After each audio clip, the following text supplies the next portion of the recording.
Lots of songs about our pioneer men and the hard life they had living way back then. Now it's time to hear about a pioneer woman and how she lived too. Okay, folks, I'd like to call your attention to the house right here next to us, a rather beautiful little structure. And in my way of thinking, I know this isn't true for everybody, but to me, this is the highlight of our walk, because this is the Historical Society's new project and will eventually be the home of the Bonita Springs Historical Society. And they're certainly looking for support in restoring the place. They have it probably 90% restored already, but there's some more things that they want to do to it, and you can see that in their perspective and in their drawings. But this house, ironically, was in our family also. This house was built by my great-grandfather, who was the father-in-law to the grandfather that built the Liles Hotel. His wife, Lula McSwain, lived here, and his sister-in-law, Effie McSwain, lived here when they were young girls. And their parents was Joseph and Lizzie McSwain, who moved to Bonita Springs, or actually to the town of Survey, in 1905, or 1900, I believe. It was 1900, and they lived in East Bonita to begin with. And I don't know how they came to own a lot up here in the new subdivision of Bonita Springs. He was a land clearer, Joseph was. He cleared by hand the palmettos and trees off of land, and quite possibly he had a deal with Mr. Ragsdale on exchange of work for a lot. I don't know. So my great-grandfather, Joseph McSwain, built this house in approximately 1915 as the town of Bonita Springs was starting to take shape, the new town, and it must have been built well. It's withstood a lot of storms. It's withstood a lot of adversities. It's had a lot of people live in it. It's been used for some things other than a house. At one time, it was used as a teen recreation building by a couple, the Johnsons. So it's gone through a lot, but it was donated to the Historical Society. But like a lot of donations, there is a hitch to it in that it had to be restored. And true restoration takes a lot. And I have to give a lot of credit to my cousin, Rhonda Lawhon. She was a Liles by birth, and she is the reigning and was the past president or president of the Historical Society at the time this was donated, and she has spearheaded the effort to restore it, and we'll have to give her a lot of credit. She has put hours upon hours and a lot of work and travel into restoration. For instance, the windows in the living room, part of them came from up in a Tampa area, and also I think the door did. So that'll give you an idea of some of the efforts that have been made. So I'd like you to stay tuned to this when it becomes a little mini museum and the Historical Society's headquarters. Okay, we're at the juncture of the tour, which takes in the Cordell Smith house and the Fleming house, and behind me, the yellow house in the distance there is the Cordell Smith house. I told you back at the banyan tree that I was going to talk a little more about the man who planted the tree. Well, that house there is the one that he lived in.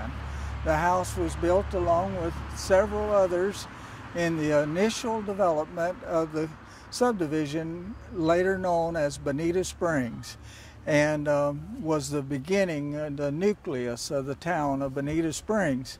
And it was built right on what they call the trail, which was Old 41. and it was built in approximately 1915. A lot of the houses were built in 1915 as the Max Swain house. So that was the kickoff date for the main street of Bonita Springs. Cordell was what you might call our town character. He was a most unusual person. He originated in Iowa, and from Iowa he rode the rails. He loved, in fact, he loved railroads, and I guess it was shown. Maybe he didn't have the money, but he had the love of the railroad, and he rode in boxcars all the way from Iowa to Fort Myers area. And then he came on down here to Bonita Springs, where his aunt lived. He called her Auntie, and everybody knew her as that. But Cordell was a bachelor all of his life, and he had several idiosyncrasies. One of them was his acute hearing. He could hear so well that us children, and I'm almost ashamed to mention this because instead of finding out all the interesting facts that this gentleman knew, us young boys were more interested in testing his hearing. So for several blocks away, we used to start whispering his name, Cordell, Cordell, and watching to see when he first heard the name. And usually it was about a block away at a low tone. He would jerk his head up and look around, and then we would wave and say, "Hey, Cordell, how you doing?" And he would wave back, "Oh, I'm fine, boys," and he would go on his way. He had an unusual walk about him. I can't explain it. It's just the Cordell gait. It was sort of a shuffle between a walk and a trot, and it was a shuffle, and that's the way he went everywhere. And that's another idiosyncrasy. He walked everywhere he went. He had a mortal fear of automobiles. I guess he would have ridden the train if you had let him. He loved trains, but he didn't like automobiles.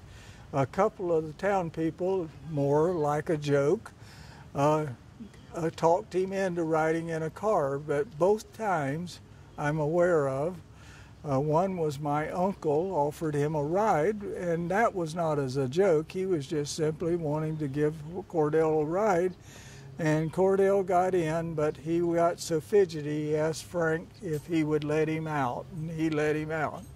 And then another boy who was a neighbor of his, I think did it kind of for the fun. He knew Cordell's fear, and he picked him up, and he ran a little too fast, and Cordell was pulling on the handle of the car door, and so he was afraid he was going to jump out, so he stopped and let him out. So those are the only two occasions I know of him being in a car. I guess they carried him in a car down to the cemetery after he died. I feel sorry for him on that one, but he had nothing to say about it. But anyway, the other thing he had was a eternal desire of reading everything he put his hands on. I had been in his house before when he was alive. I can't remember why. I was a little boy, but rooms was wall-to-wall magazines, stacks of magazines and papers, and he had books galore in there. And he had read everything in there. He probably started rereading some of it. And if he was walking down the street and he saw a chewing gum wrapper on the ground, he stopped and picked up the chewing gum wrapper, and he would look at it and he would dissect it. He would look where the company was and when the company was founded, if it would say that. He would find everything he knew. And that was another thing. He was a walking encyclopedia and a geographer. He liked to go down to Lawhon's General Store and stand around and watch for car tags from out of state.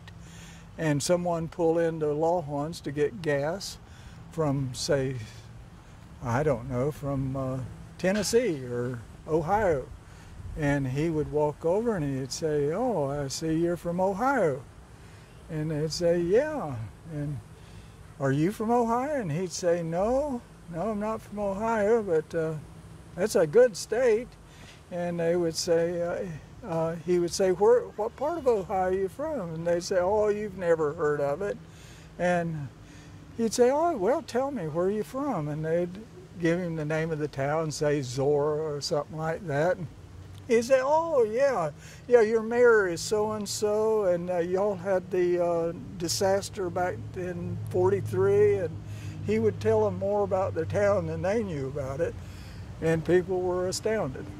So that's a little picture of Cordell. Another thing is he had a garden over on Arroyo Street, which is off of Pennsylvania, and he owned 5 acres over there, and he maintained a garden, and he was, I don't know if he is vegetarian or not, but I think he was, but he ate all of the vegetables he ate came out of his garden, and he went there almost every day. He would walk from Old 41 to Arroyo Street and tend his garden and come back. Well, as he was leaving, he would always turn around and wave to his aunt who was on the porch, and he'd say, bye, Auntie, and he would walk to his garden. Well, they said that after she died, there was 2 strange things that he did. One thing, he would never come in the front door of the house anymore or go out it. He went out a window on the porch and came in the window on the porch. He, for some reason, didn't want to walk through the door anymore. And when he would walk off, even though she had been long since gone, he would turn around and wave and say, bye, Auntie. And and I knew Cordell quite well because I was his neighbor. My home was right just a block behind his. It's gone now. It was purchased by the city of Bonita Springs, but it was right where that tall palm tree is. And so you can see we were very close neighbors. So I had frequent encounters with Cordell through the years. As a child, he came over when we were building our house and talked with us a lot. And my dad was real close to him. And so when he got older and decrepit and looked like he might pass away, my dad would be walking to the post office and back as postmaster, and he would stop in to the back porch of Cordell's house and just check on him and ask him how he's doing. Well, one day he came there, and Cordell was laying face down on the back porch amongst a group of magazines and papers, as usual, and he had passed away. So my father was the one that discovered him, and he notified everybody. And if you go down to Bonita Cemetery, his grave is down there, and fitting, it says on his tombstone, it says read much, and it's a quote from Benjamin Franklin. Okay, folks, we're at a house, we call it, in the Historical Society, the Fleming home. It's now occupied by a lady called, with the last name of Hopkins. She is a grandniece to Mrs. Fleming, who originally built the home. But this, along with several other houses on Old 41, during the initial stages of Bonita Springs, was built in 1915, as well as a lot of the homes, and it was kicking off the new subdivision of Bonita Springs. And Mrs. Fleming was a very prominent citizen of Bonita Springs. She was very highly educated, and she was a piano teacher and very attractive lady. If you ever see the book of the Bonita Springs historical book that has a picture of her in it, you'll see what I mean. But I knew her as an older elderly lady, and she was noted for the picket fence that she has around her house, and she kept it in excellent, pristine condition all the time. So Mrs. Fleming had a groundskeeper. His name was Hugo, and I knew him quite well also. He came every day. I lived right down the street, so I passed here frequently on my way to walking places, and Hugo was always here. He had his car parked next to the road. He did all the groundskeeping, the mowing, the painting, and all the repair work. For years and years he worked for Mrs. Fleming, and she kept the place in absolute pristine condition. After Mrs. Fleming died and no one was occupying the place, it started to become in disrepair and didn't look near as well as it had through all those years that I remember it. And I always thought it was a shame, but then along came a few years back her daughter, Barbara Hopkins. So Barbara had it put on the historical annals, and that kind of locked it into position for everybody from then on. And she did major repairs, major renovations, but always maintaining the original look. And the picket fence, she completely rebuilt it, which had become in extreme disrepair. And it looks just like it always did now. And now Barbara is ailing and has had to move, and her daughter, Anna Hopkins, is now living here, and she has the same attitude of keeping the building up. So this is a real nice addition to our historical district. Well, folks, that concludes our tour of the Old 41 Business District. I'm Byron Liles. See you next time. I can, like that old song Liles said, I can. No time for laziness, no time for queasiness, no modern conveniences, but still she said,